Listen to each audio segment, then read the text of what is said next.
I hope you enjoyed part two. Pretty interesting nuggets of information and lots of learning in terms of how to manage and how to lead in the storm. Part three is also really important. And I pause there because I want to really be sure and mindful of my words here.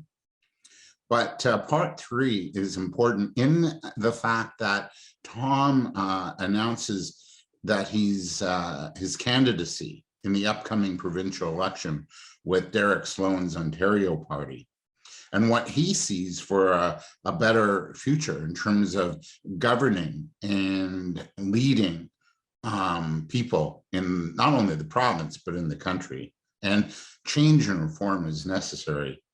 But in this discussion, Tom also suggests that as Canadians, we're not educated on how the political process works, not in school, not unless you take, poli-sci at university. So as Canadians, we need to, get informed, understand how decision-making, policy-making, and laws get put into play in our political system. We have to take it upon ourselves to learn and study and know. So Tom will discuss this, that one way to make a difference moving forward isn't necessarily doing another convoy, although we're seeing them in the US right now. But one way to make a difference is to get into the system, right? And thus, that's his reasoning for running for the upcoming provincial election here in Ontario, where I'm based and he's based.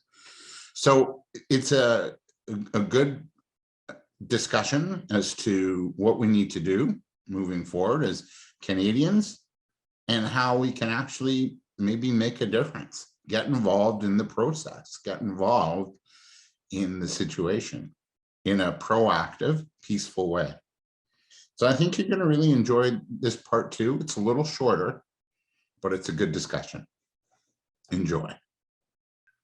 And as a citizen, we have really put ourselves in this position. I've never learned so much about Canadian law as I have in the last 2 years. And when we look at our education system in this country, it's not something that's taught. Unless you specifically go to university and take a political science degree, you'll never be taught about politics. And I don't mean wokeism or any of these other causes. I'm saying, like, how is a law made in this country? How are people elected? What is a riding association? What are the various levels of government? We don't talk, we don't teach about the mechanisms of government. And I think the government knows this, the parties know this, and so they take advantage of our ignorance. And when things go wrong, all we resort to is criticizing and being cynical of politics and politicians, and we don't accept our own personal responsibility for allowing that to continue or for allowing that to happen, because we've become disinterested in politics until there's a reason to do it. And there's a thing in politics, it's called an issue public, and it means when somebody is so fed up with the current state of politics that they actually get involved and they run for politics, because there's an issue that is so dire that it motivates them to actually get involved in politics. And I'm no exception to that.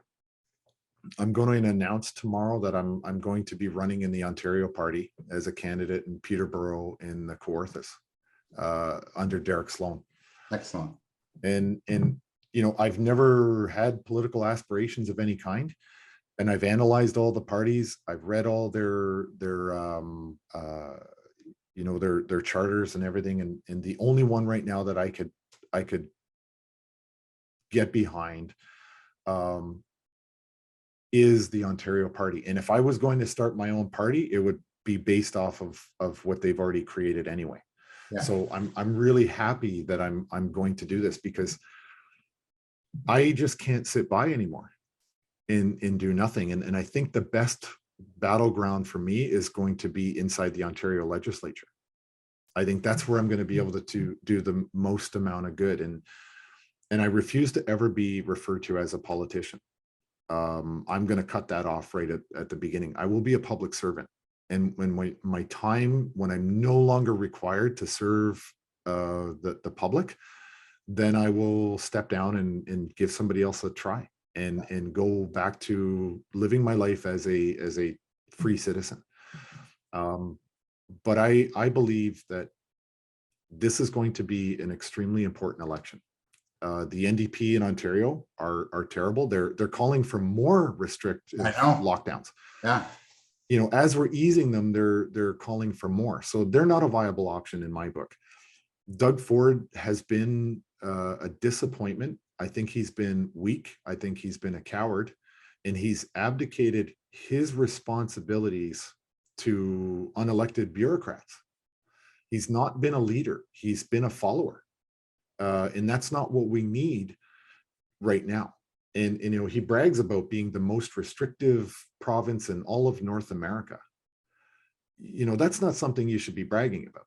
No, because the collateral damage from that is huge. We suicides, mental health. I do a lot of work with youth entrepreneurs, and just the lack of hope. The collateral damage is huge. It's got to be. And here we are 2 years into the game, and nothing's improved. It's gotten nothing. worse. And I've said that we're Canadians are.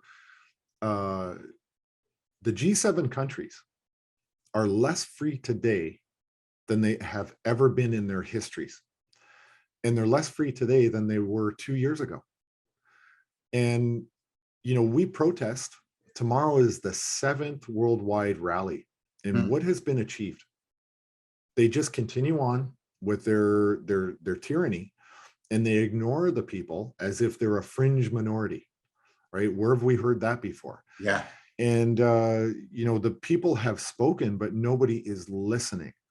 So I've decided that, I am going to continue this fight inside the political process. And I know that that's cliche, like it's easy to get cynical and to say, well, everybody says that during an election cycle. Everybody says, hey, we have to be involved. But I would say that maybe we should have listened to that each and every election cycle when politicians said, hey, you guys don't know anything about what we're doing. Get involved in riding associations and learn how this is all supposed to work. But we don't. We just think that by casting a vote, we can now abdicate our personal responsibility to one person that is going to do the right thing for us. And that's not been the case, because in a party system, what the leader wants, the leader gets. Yeah. I wrote my MP, and Liberal MP. Yeah. And she just touted, I got a reply, which I and she just, touted party line, right? Yes. Yeah. And if you really look at what happened in Ottawa, there was 2 votes during our time there. One was a vote to force the government to come up with a plan to end the mandates. The NDP and the Liberals voted it down, 185 to 151. The Bloc and the Conservatives and whoever else was left came together and said, okay, we're against this, or we're in favor of this. We want you to come up with a plan. And then 2 weeks later, there was another vote, which was the Emergency Act. Well, exactly the same number, 185 against 151. And we have a Liberal, make no mistake, we have a Liberal majority government, because Singh always votes for what Trudeau wants. So therefore, he's got a coalition majority with the NDP, which is shocking, because the NDP are supposed to be the blue collar union people's party, but they're not. They're Liberals in an NDP jacket.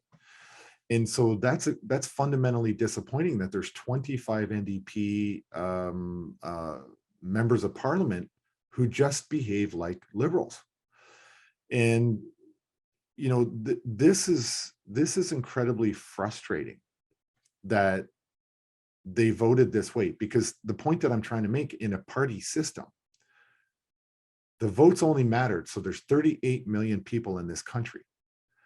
And the votes came down, or sorry, two people, Singh and Trudeau, were the ones who decided the fate of 38 million people. So that's not a democracy by representation. That's a dictatorship, because had any of those NDP or Liberal MPs voted against it, they would have simply been removed from their parties, and their constituents would have been left without a person they elected that aligns with their values to be represented under that system of values. So that's not democracy. That's tyranny. That's being a bully, and it's being petty. It's not being a leader. It's being weak and a coward.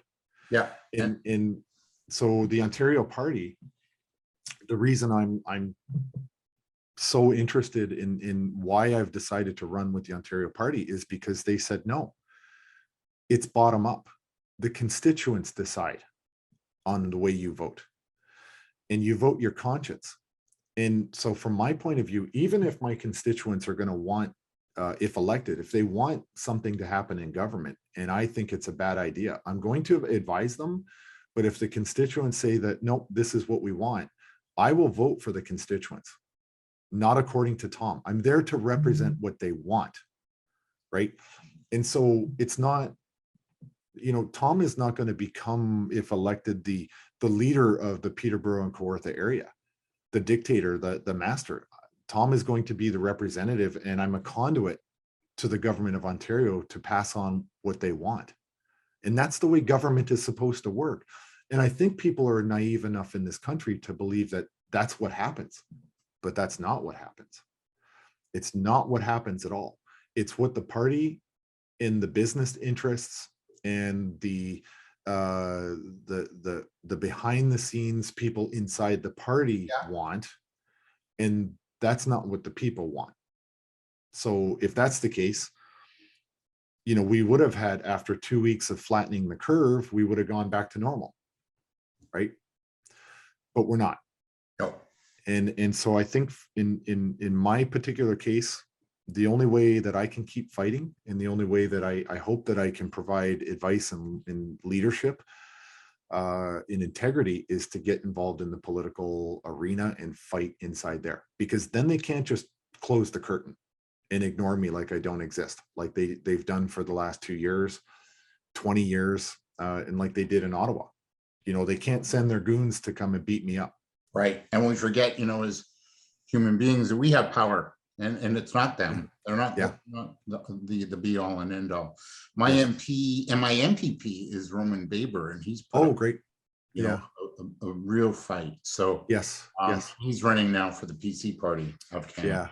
Yeah. In their leadership. So leading is really, it's about having a vision, empowering others to and get involved and share that vision. So I really like what you're saying here, that you're going to jump in and lead from within. And I think that's where change happens, is from within. There you have it, part 3, short and sweet, as promised.